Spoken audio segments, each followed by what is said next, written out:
Vamos falar de bastidor aqui no CNN 360, o bastidor com o qual eu abri o jornal, trazendo os detalhes para vocês. O governo Luiz Inácio Lula da Silva tem uma diretriz, duas pastas de braço executivo muito importantes, estão aí fazendo levantamentos, porque a ideia é entregar resultado rápido. E mais, além de mostrar serviço para o povo, reaquecer um setor da economia que o Lula considera primordial para a geração de empregos. Lula está mirando aí uma coisa de reaquecer a economia e baixar o índice do desemprego rápido, qual o da construção civil. Eu tive acesso aos planos da cúpula do Ministério dos Transportes, chefiado agora por Renan Filho, ex-governador do Alagoas. Ele deve lançar um plano para os 100 dias de governo. A ideia é que isso seja no próximo dia 16. Por que tão longe, Daniela? Porque depois que o Lula chamou a reunião de alinhamento, que vai acontecer amanhã, que você viu ontem no 360, para segurar a cacofonia, o diz daqui, diz dali, que não tem alinhamento, todo mundo falou, vamos esperar um instante. Vamos ver o que o presidente da República quer para depois a gente fazer. Então, ele vai apresentar primeiro o plano para Lula, mas a gente conseguiu informações aqui da cúpula do Ministério dos Transportes para esse plano de 100 dias. Eu vou começar detalhando por aí, depois vou falar da Casa Civil também, porque Rui Costa, o Correria, né, que era o apelido dele na Bahia, está levantando obras paradas em diversos setores e esse eixo da Casa Civil vai ser distribuído para as pastas. Um outro eixo importante vem do Ministério das Cidades, com Minha Casa Minha Vida, que Lula já garantiu que vai ter um aporte de recursos fortes para poder mostrar trabalho, pasta aí de outro MDBista, o Jader Filho. Mas vamos falar um pouco sobre o plano dos ministérios, do Ministério dos Transportes, né? São 5 eixos, o plano de 100 dias que está ali delineado pelo time do ministro Renan Filho. São 5 eixos e o primeiro deles é mapeamento de obras inacabadas em rodovias e ferrovias. Obras, gente, que muitas vezes tem assim, 80% concluído, 20% faltando. Essas vão ser prioritariamente atacadas para fechar, concluir e ter entrega para mostrar rápido e também aquecer a economia e geração de empregos. Então, as obras inacabadas estão sendo mapeadas no país inteiro. O detalhamento do mapeamento da situação viária do Brasil, que chegou ao ministro Renan Filho, aponta que a nossa malha rodoviária está no pior estado da última década. Então, além de finalizar as obras que estão inacabadas, um segundo eixo é investir pesado na revitalização. Tem um programa e ele vai ser intensificado, o programa de revitalização das rodovias, para reverter e apresentar o diagnóstico da pior malha da última década, feito pelos técnicos do Ministério dos Transportes, e em seguida apresentar aí o tapetão. Onde esse tapetão vai ser, Daniela, principalmente tratado com muito carinho? Terceiro eixo, nas malhas viária e ferroviária que são utilizadas para escoamento de safra. Oi, agronegócio, tudo bem? Você apoiou em massa o Bolsonaro, mas o governo Lula está tentando te dar uma piscadela. Essa é uma das frentes. Tudo esses primeiros 100 dias, o primeiro semestre, é o grosso do escoamento da colheita da safra no Brasil. Então, o Ministério dos Transportes vai facilitar, vai mapear quais são as mais utilizadas para escoar a produção e vai trabalhar em cima para deixar essas malhas tinindo. Esse, pelo menos, é o plano. Tem um quarto eixo, chuva, onde teve dano já por conta das chuvas desse início de ano, né? Reparar e, claro, né, reforçar locais que historicamente cedem nas chuvas, para ver se em janeiro do ano que vem a gente tem um noticiário melhor. Mas, né, tem de 8 a 10 rodovias que, segundo o DENIT, estão em estado de emergência, aquela coisa assim, pela hora da morte. Vai ter um aporte emergencial para melhorar isso. De novo, né, apresentar a ideia de que conseguiu se reverter uma situação muito ruim em tempo recorde, 100 dias. São 5 eixos do Ministério dos Transportes e o primordial ali por onde começa é nas obras inacabadas, que vão receber essa grana, de novo, garantido pela PEC da transição, a PEC que abriu espaço para pagar o Bolsa Família, também tem dinheiro para isso lá, e é essa grana que o Ministério dos Transportes, após o aval de Lula, quer utilizar para terminar essas obras inacabadas. No caso de Rui Costa, da Casa Civil, ele está fazendo um olhar global. É tipo, o cara tá vendo desde onde tem creche que não foi terminada, até obra de hospital, que teve repasse para o município, o dinheiro acabou, o município não conseguiu fazer a obra, o governo não pode mais repassar. Por quê? A ideia dele é fazer pacotes. pacotes, grupos de obras. Então, em determinado município, vamos tratar aqui, sei lá, São Paulo, é hipotético, tem 100 obras de creches que não foram concluídas. Eu vou fazer uma licitação global. O que é isso? Eu vou colocar esse pacote de obra na rua e vou abrir. Mas isso haveria aí, por conta de serem obras não paradas e tal, uma série de condicionantes. A ideia, vocês já viram isso nas colunas dos jornais, o governo Lula quer fazer com que... O governo parou de receber, o governo Bolsonaro, por exemplo, também. As empresas que foram pegas na Lava Jato, as construtoras, a exceção, salvo engano, é a Camargo Correia, que não está em recuperação judicial, e a Andrade Gutierrez aparentemente está em vias de. Mas Odebrecht, OAS, várias outras, todas elas entraram em recuperação judicial. É aquela devo, não nego, pago quando puder. O devo, não nego, pago quando puder atingiu também os acordos de leniência. Então, os governos do Brasil parou de receber o dinheiro que essas empreiteiras tinham de pagar pelo acordo que elas firmaram com a Operação Lava Jato. Não está entrando nada e não está entrando, há anos. Pois muito bem, qual é a ideia? É abrir uma exceção para que elas possam participar dessas licitações para finalizar obras inacabadas, com uma série de condicionantes, né? Não tem aditamento, não tem... O que é aditamento? A empresa vai lá fazer a obra e fala, puxa, esse terreno aqui tá pior do que eu imaginei, vai custar mais caro. E aí o governo precisa pagar. Então isso seria proibido. E o valor do gasto da obra seria abatido da multa do acordo de leniência que essas empresas têm para pagar. Isso vai acontecer nos mais diversos setores, está sendo capitaneado pela Casa Civil. A ideia é colocar fôlego na construção civil em diversas áreas, Minha Casa Minha Vida, malha rodoviária, e também nessas pequenas obras estão paradas no Brasil para dar a ideia de resposta rápida. Corre o governo para acelerar entregas e um dos eixos de atuação é esse. Daqui a pouco eu trago mais detalhes para vocês. Eu quero trazer o Fernando Nakagawa. Gente, que honra! O Aodi está aqui comigo. Será que ele quer papear sobre esse bastidor?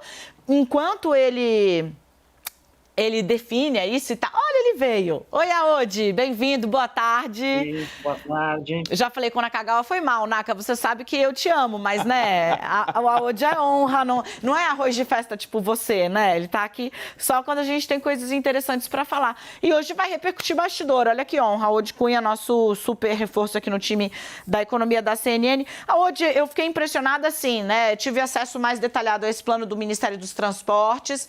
Tive acesso a essa ideia do Rui Costa, que é mais global. Vai ter aí essa coisa dos acordos de leniência que não estão sendo pagos. Essas empreiteiras estão afastadas, não podem contratar com o poder público, fazer uma espécie de TAC para que elas assumam essas obras que as grandes empreiteiras que estão bem de saúde não querem pegar, porque são obras que, né, começou, você não sabe começou, não vai poder aditar, etc. e tal. Mas a ideia é colocar resposta rápida na rua, entrega rápida na rua, dá uma ideia de governo que ganhou fôlego e, principalmente, botando dinheiro num setor que costuma empregar muito quando está aquecido, construção civil. Faz sentido, na tese aí, a ideia, Aodi? Bom, boa tarde de novo, Dani, quem nos assiste. Também, para mim, é uma honra aqui estar junto com o Naka, então, muito bom. Dani, olha só, eu acho que todo governo, e esse é um problema sempre de transições em governos no Brasil, né, é saudável que a gente pare com essa ideia de recomeçar tudo de novo. Eu acho que a máquina pública sempre tem que estar avançando em termos de eficiência, de terminar os projetos que foram abertos, acabar. Isso é um respeito com o dinheiro do contribuinte. Dito isso, eu acho que, claro, sempre é importante e vai ajudar no dinamismo da economia, no crescimento, que tem o setor público aplicando bem o seu recurso, fazendo investimentos. Mas eu diria que o mais importante hoje para a economia brasileira, em termos de volume, é que o investimento privado não encolha, que o investimento privado continue a expandir. E para esse investimento privado ele aumentar e nós termos mais crescimento, vai ser muito importante a confiança no ambiente econômico. Essa confiança, eu diria que ela tem dois eixos importantes. Um é o governo conseguir entregar as suas promessas na área social, de redução de desigualdades, de programas sociais, com responsabilidade fiscal. Isso vai ajudar a que nós tenhamos uma diminuição de taxas de juros. Com a diminuição de taxa de juros, as empresas vão investir mais, vão contratar mais, vão gerar mais empregos. E, ao mesmo tempo, o governo deixar mais claro qual é que vai ser o ambiente regulatório para o conjunto dos investimentos, né? Tudo bem, não vai pelo caminho de privatizações, está se falando muito em PPPs. Como é que vai ser esse modelo de PPPs? A gente está falando de que volume, em que áreas, com que regras, com que modelo de garantias, e isso envolve, inclusive, estradas também, né? Que são concessões, que é um modelo de parceria público-privada. Então, eu acho que é nessa definição mais geral é que aí, com eficiência do setor público e com regras de confiança para o setor privado, a gente vai ver não só investimento público, mas investimento privado também aumentando, e isso é muito importante para que a economia possa crescer e gerar mais empregos. Deixa eu ouvir o Naka pegando, não vou nem fazer pergunta, porque é o seguinte, o Aode formulou, traz a ideia geral de como pode ser benéfico para a administração que no Brasil a gente não largue o que ficou parado, porque não fui eu que comecei, e aí, Nakagawa, você já engata e traz essa ideia para a gente. Construção civil, como é que está o diagnóstico do setor hoje, Naka? E assim, o que tem de, para usar uma expressão cara ao ex-governador de São Paulo, atual ministro do Desenvolvimento, Indústria e Comércio, o plus a mais aí, né, que esse setor pode ter. O Alckmin adora essa expressão, é uma redundância, mas ele usa. Fala. Atualmente, Dani, você tem alguns temas aí que são caros ao setor de construção e que são problema, estão um problema no radar. Por exemplo, o juro alto, que prejudica muito o avanço de projetos de infraestrutura ou mesmo de construção. Sobre essa força-tarefa que você mencionou no bastidor, eu conversei há alguns dias com um analista desse setor de infraestrutura e há a expectativa de que o governo realmente acelere e libere efetivamente, avance casas com 3 projetos de ferrovias. O setor privado está meio posicionado já para isso. Só há dúvida sobre como vai ser essa modulação, exatamente o que o Aode mencionou como sendo um ponto de interrogação. Eu ouvi exatamente a mesma coisa. Não está claro até onde vai o setor público e a partir de onde o setor privado vai começar a agir. Em 3 projetos, a Ferrogrão, que é do Centro-Oeste até o Pará, rumo ao Norte, a FIOL, que é a Ferrovia de Integração Oeste-Leste, entre Bahia e Tocantins, aí a gente está falando de um trecho específico, principalmente na Bahia, e a FICO, que é a Ferrovia de Integração Centro-Oeste, entre Goiás e Mato Grosso. Os 3 projetos já estão bem avançados, já trechos, inclusive, já em execução, mas há a expectativa de que esses projetos, de fato, sejam oferecidos com alguma presença do setor público à iniciativa privada. Sobre rodovias, aí a coisa é um pouco mais nebulosa, porque os governos do PT usavam um modelo diferente de concessão, eles gostavam mais da menor tarifa. E durante o governo Bolsonaro, Temer, você teve uma combinação um pouco diferente, que analisavam a tarifa ao consumidor, ao motorista, mas também a outorga. E aí há dúvida se, por exemplo, o governo vai querer mudar a regra, o que seria bem ruim para quem já está operando, para fazer uma nova relicitação dessas rodovias. Em aeroportos, o que eu ouvi é que aí é bem nebuloso mesmo, você tem grandes terminais que foram devolvidos, como Galeão, Santos Dumont, que ainda não foi concedido, Viracopos e Natal, e o PT tem demonstrado um pouco mais de resistência em tentar continuar com o modelo observado até então, que é de sucesso, apesar de um ou outro empreendimento terem tido problemas financeiros, mas aí você modela novamente e oferece ao setor privado. E para terminar, em portos, aí o pessoal é bem mais pessimista. O próprio ministro Márcio França disse que não vai ter privatização, no máximo concessão. Então são estágios diferentes da presença do Estado e do setor privado, aparentemente. Tenho informações a respeito disso, né? Falando de portos e aeroportos, eu vou voltar aqui rapidinho para o Aode, vou jogar para ele, né, que o Naka trouxe aí, porque é o seguinte, o governador de São Paulo, Tarcísio de Freitas, quer privatizar Santos e vender Congonhas, privatizar o porto, né, e vender o aeroporto de Congonhas. A grande questão é que o ministro Márcio França não está afim de permitir, em especial a operação com o aeroporto de Congonhas. É a primeira guerra contratada entre o governo de São Paulo e o governo federal. Assim, isso eu tenho de fonte seguríssima e vai ser queda de braço, Aode aí, por conta, o governo considera que não dá para fazer isso com um aeroporto tão importante como o governo federal, no caso, né, como é o aeroporto de Congonhas. É uma briga já contratada, Márcio França versus Tarcísio de Freitas. Pois é, Dani, eu acho que, assim, a minha opinião é que nós já temos uma tecnologia no mundo e no Brasil bem conhecida de como fazer privatizações, concessões, parcerias público-privadas com regras estáveis e onde se atrai o investimento privado e o poder público, através de agências de regulação, os próprios contratos estabelecidos, estipula garantias para que o serviço seja bem prestado.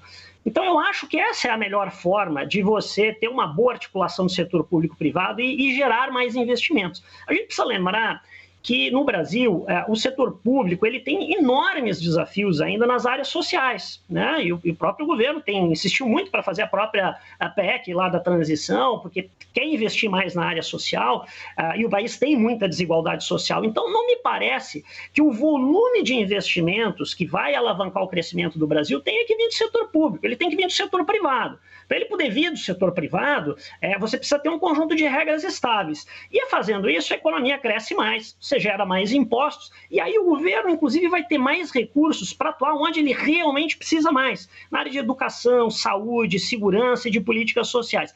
Esse me parece ser o melhor modelo, né? Nós estamos nos primeiros dias de governo, eu acho que vai ter um alinhamento em algum momento que é muito importante também do governo federal com os governadores, né? Os estados são muito importantes nisso, então eu acho que com o tempo essas diferenças elas vão precisar ser recalibradas para que o país como um todo funcione melhor daqui para frente.